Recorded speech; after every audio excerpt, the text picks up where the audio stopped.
Invitamos entonces a don Eduardo Galeano.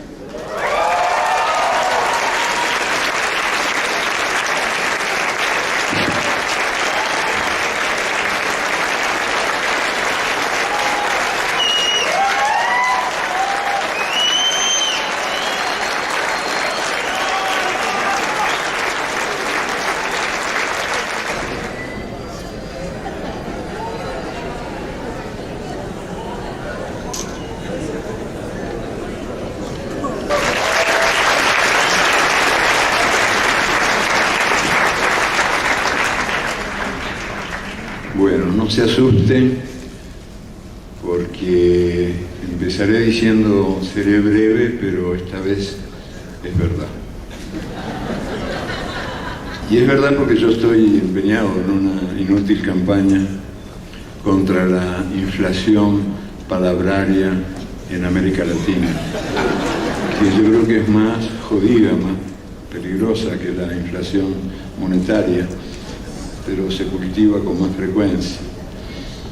Y porque además lo que voy a hacer es leer para ustedes un mosaico de textos breves, previamente publicados en revistas, periódicos, libros, pero no reunidos como ahora en una sola ocasión, reunidos en torno a una pregunta que me ocupa y me preocupa, como estoy seguro a todos ustedes, que es la pregunta siguiente: ¿los derechos de los trabajadores son ahora un tema para arqueólogos?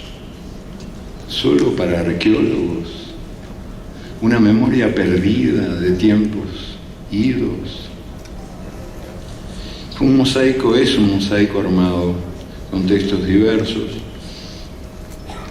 que se refieren todos, sin querer queriendo, yendo y viniendo entre el pasado y el presente, a esta pregunta, más que nunca actualizada: los derechos de los trabajadores, un tema para arqueólogos, más que nunca actualizada en estos tiempos de crisis, en los que más que nunca los derechos están siendo despedazados por el huracán feroz que se lleva todo por delante, que castiga el trabajo y en cambio recompensa la especulación y está arrojando al tacho de la basura más de 2 siglos de conquistas obreras. Voy a leer los textos y cada uno con su titulito. La tarántula universal. Ocurrió en Chicago en 1886.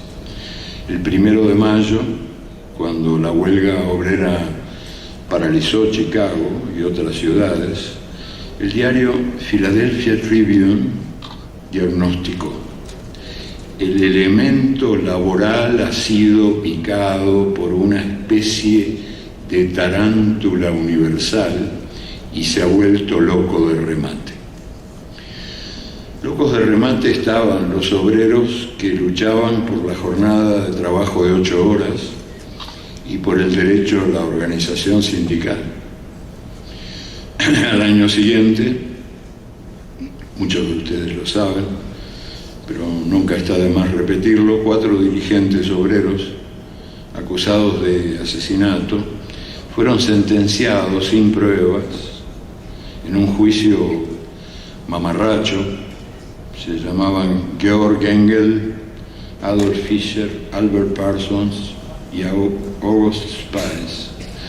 Marcharon a la horca y mientras el quinto condenado, Louis Link, se había volado la cabeza en su celda. Cada 1 de mayo el mundo entero lo recuerda. Que dicho sea de paso, les cuento que yo estuve en Chicago hace unos, no me acuerdo ahora, pero 7, 8 años, y les pedí a mis amigos que me llevaran al lugar donde todo esto había ocurrido. y no lo conocían. Y entonces me di cuenta de que en realidad esta ceremonia universal, la única fiesta de veras universal que existe, en Estados Unidos no se celebraba. O sea, era en ese momento el único país del mundo donde el 1 de mayo no era el Día de los Trabajadores. En estos últimos tiempos eso ha cambiado. Recibí hace poco una carta muy jubilosa de esos mismos amigos contándome que ahora había en ese lugar un monolito que recordaba a estos héroes del sindicalismo y que las cosas habían cambiado y que se había hecho una manifestación de cerca de 1 millón de personas en su memoria por primera vez en la historia. Y la carta terminaba diciendo: ellos te saludan. Al año siguiente, bueno, sigo con la lectura. Cada 1 de mayo el mundo entero recuerda a esos mártires y con el paso del tiempo las convenciones internacionales, las constituciones y las leyes les han dado la razón. Sin embargo, las empresas más exitosas siguen sin enterarse. Prohíben los sindicatos obreros y miden las jornadas de trabajo con aquellos relojes derretidos de Salvador Dalí. Una enfermedad llamada trabajo. En 1714 murió Bernardino Ramazzini. Él era un médico raro, un médico rarísimo, que empezaba preguntando: ¿en qué trabaja usted? A nadie se le había ocurrido que eso podía tener alguna importancia. Su experiencia le permitió escribir el primer tratado de medicina del trabajo, donde describió una por una las enfermedades frecuentes en más de 50 oficios y comprobó que había pocas esperanzas de curación para los obreros que comían hambre, sin sol y sin descanso, en talleres cerrados, irrespirables y mugrientos. Mientras Ramazzini moría en Padua, en Londres nacía Percival Pott. Siguiendo las huellas del maestro italiano, este médico inglés investigó la vida y la muerte de los obreros pobres. Y entre otros hallazgos, Pott descubrió por qué era tan breve la vida de los niños desollinadores. Los niños se deslizaban desnudos por las chimeneas de casa en casa y en su difícil tarea de limpieza respiraban mucho hollín. El hollín era su verdugo. Desechables. Más de 90 millones de clientes acuden cada semana a las tiendas Walmart. Sus más de 900.000 empleados tienen prohibida la afiliación a cualquier sindicato. Cuando a alguno se le ocurre la idea, pasa a ser un desempleado más. La exitosa empresa niega sin disimulo uno de los derechos humanos proclamados por las Naciones Unidas, la libertad de asociación. Y más, el fundador de Walmart, Sam Walton, recibió en 1992 la Medalla de la Libertad, una de las más altas condecoraciones de los Estados Unidos. 1 de cada 4 adultos norteamericanos y 9 de cada 10 niños engullen en McDonald's la comida plástica que los engorda. Los trabajadores de McDonald's son tan desechables como la comida que sirven. Los pica la misma máquina. Tampoco ellos tienen el derecho de sindicalizarse. En Malasia, donde los sindicatos obreros todavía existen y actúan, las empresas Intel Motorola, Texas Instruments y Hewlett Packard lograron evitar esa molestia. El gobierno de Malasia declaró Union Free, libre de sindicatos, el sector electrónico. Tampoco tenían ninguna posibilidad de agremiarse las 190 obreras que murieron quemadas vivas en Tailandia en 1993, en el galpón trancado por fuera donde fabricaban los muñecos de Sesame Street. Bart Simpson, la familia Simpson y los Muppets. En sus campañas electorales del año 2000, los candidatos Bush y Gore coincidieron en la necesidad de seguir imponiendo en el mundo el modelo norteamericano de relaciones laborales.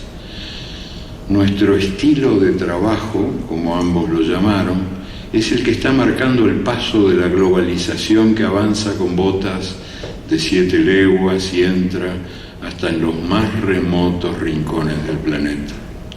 La tecnología, que ha abolido las distancias, permite ahora que un obrero de Nike o Nike en Indonesia tenga que trabajar 100.000 años para ganar lo que gana en un año, 100.000 años para ganar lo que gana en un año un trabajador de su empresa en los Estados Unidos. Es la continuación de la época colonial, en una escala jamás conocida. Los pobres del mundo siguen cumpliendo su función tradicional. Proporcionan brazos baratos y productos baratos, aunque ahora produzcan muñecos, zapatos deportivos, computadoras o instrumentos de alta tecnología, además de producir, como antes, caucho, arroz, café, azúcar y otras cosas malditas por el mercado mundial. Desde 1919 se han firmado 183 convenios internacionales que regulan las relaciones de trabajo en el mundo. Según la Organización Internacional del Trabajo, de esos 183 acuerdos, Francia ratificó 115, Noruega 106, Alemania 76 y los Estados Unidos 14. El país que encabeza el proceso de globalización solo obedece sus propias órdenes. Así garantiza suficiente impunidad a sus grandes corporaciones, lanzadas a la cacería de mano de obra barata y a la conquista de territorios que las industrias sucias pueden contaminar a su antojo. Paradójicamente, este país que no reconoce más ley que la ley del trabajo, no reconoce más ley que la ley del trabajo fuera de la ley, es el que ahora dice que no habrá más remedio que incluir cláusulas sociales y de protección ambiental en los acuerdos de libre comercio. ¿Qué sería de la realidad, no? ¿Qué sería de ella sin la publicidad que la enmascara? Estas cláusulas son meros impuestos que el vicio paga a la virtud, con cargo al rubro relaciones públicas, pero la sola mención de los derechos obreros pone los pelos de punta a los más fervorosos partidarios, abogados, del salario de hambre, el horario de goma y el despido libre. Desde que Ernesto Zedillo dejó la presidencia de México, pasó a integrar los directorios de la Union Pacific Corporation y del consorcio Procter & Gamble, que opera en 140 países. Además, encabeza una comisión de las Naciones Unidas y difunde sus pensamientos en la revista Forbes. En idioma tecnocratés, se indigna contra lo que llama la imposición de estándares laborales homogéneos en los nuevos acordes comerciales. Traducido, eso significa: olvidemos de una buena vez toda la legislación internacional que todavía protege más o menos que más, a los trabajadores. El presidente jubilado cobra por predicar la esclavitud, pero el principal director ejecutivo de General Electric lo dice más claro: para competir hay que exprimir los limones. Y no es necesario aclarar que él no trabaja de limón en el reality show del mundo de nuestro tiempo. Ante las denuncias y las protestas, las empresas se lavan las manos y yo no fui. En la industria posmoderna el trabajo ya no está concentrado, así es en todas partes y no solo en la actividad privada.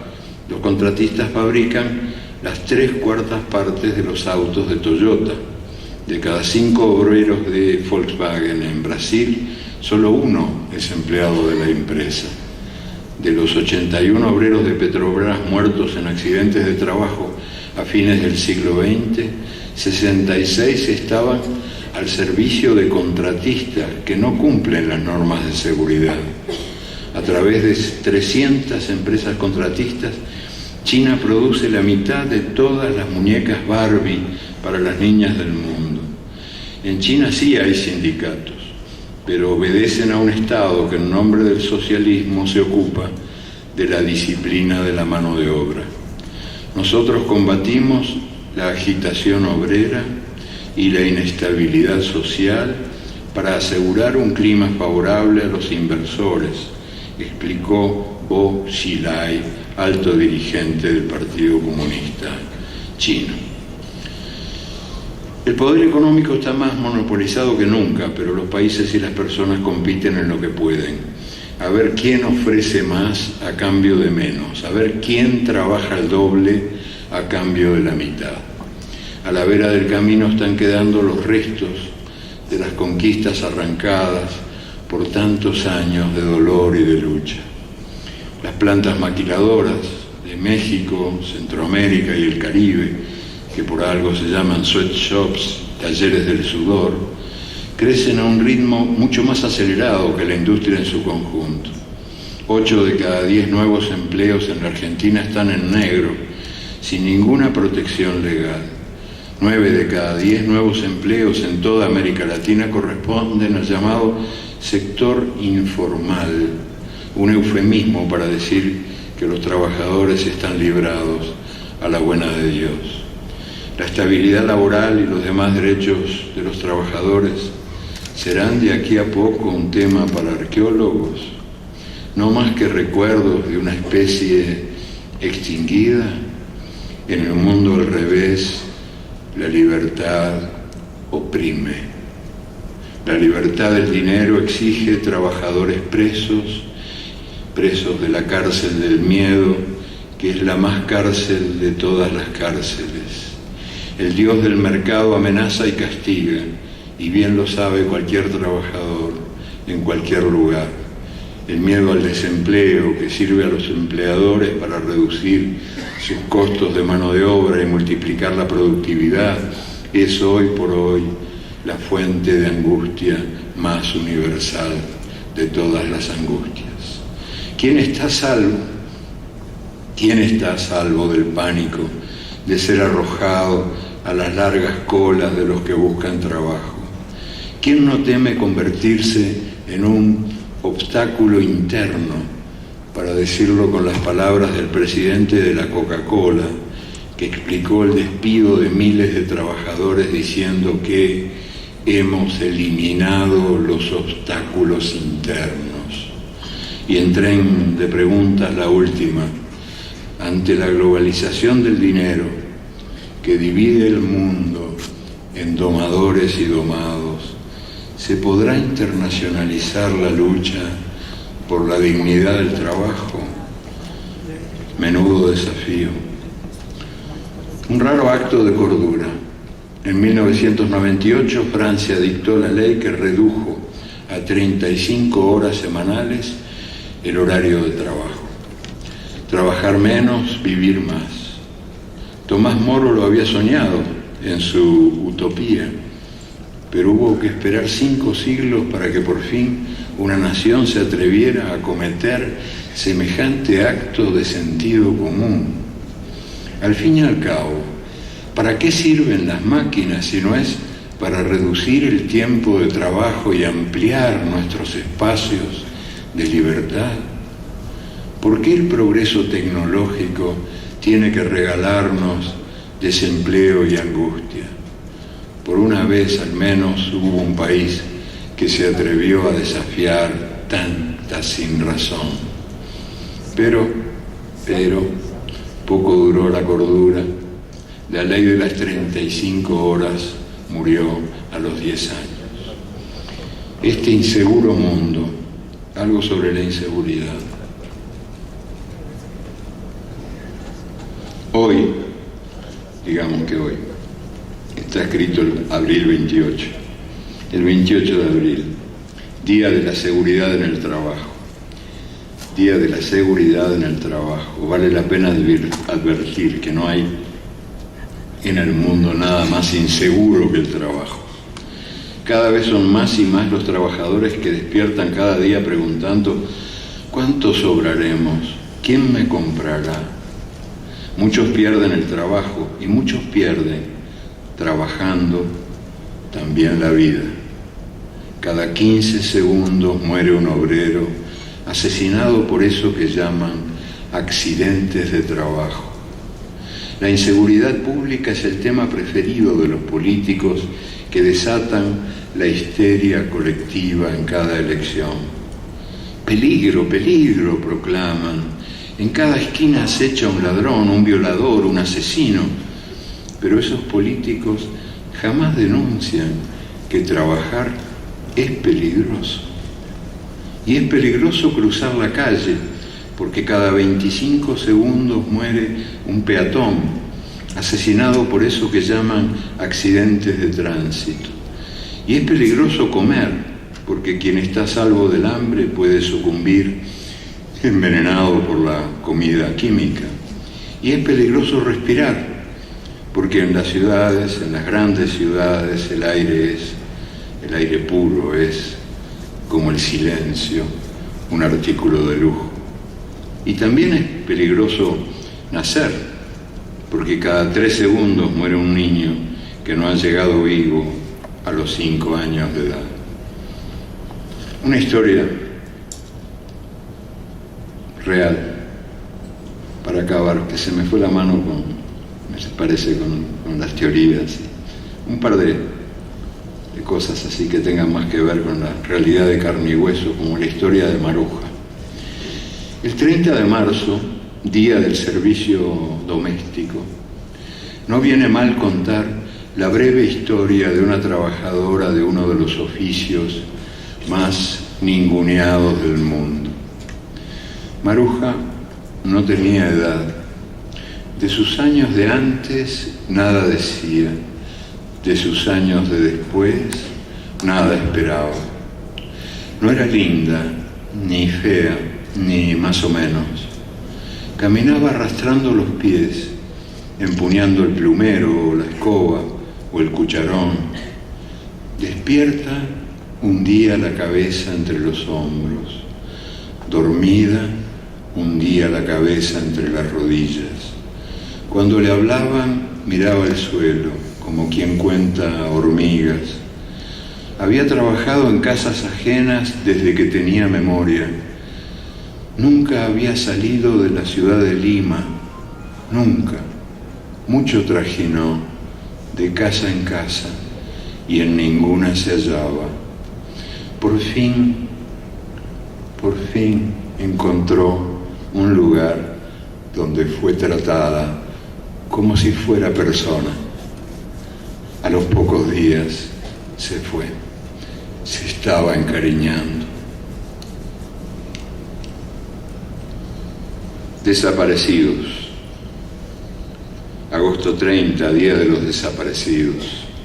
Los muertos sin tumba, las tumbas sin nombre, las mujeres y los hombres que el terror tragó, los bebés que son o han sido botín de guerra, y también los bosques nativos, las estrellas en la noche de las ciudades, el aroma de las flores, el sabor de las frutas, las cartas escritas a mano, los viejos cafés donde había tiempo para perder el tiempo, el fútbol de la calle, el derecho a caminar, el derecho a respirar, los empleos seguros, las jubilaciones seguras, las casas sin rejas, las puertas sin cerradura, el sentido comunitario y el sentido común. El origen del mundo, para terminar. Hacía pocos años que había terminado la Guerra Española y la cruz y la espada reinaban sobre las ruinas de la República. Uno de los vencidos, un obrero anarquista, recién salido de la cárcel, buscaba trabajo. En vano revolvía cielo y tierra. No había trabajo para un rojo. Todos le ponían mala cara, se encogían de hombros, le daban la espalda.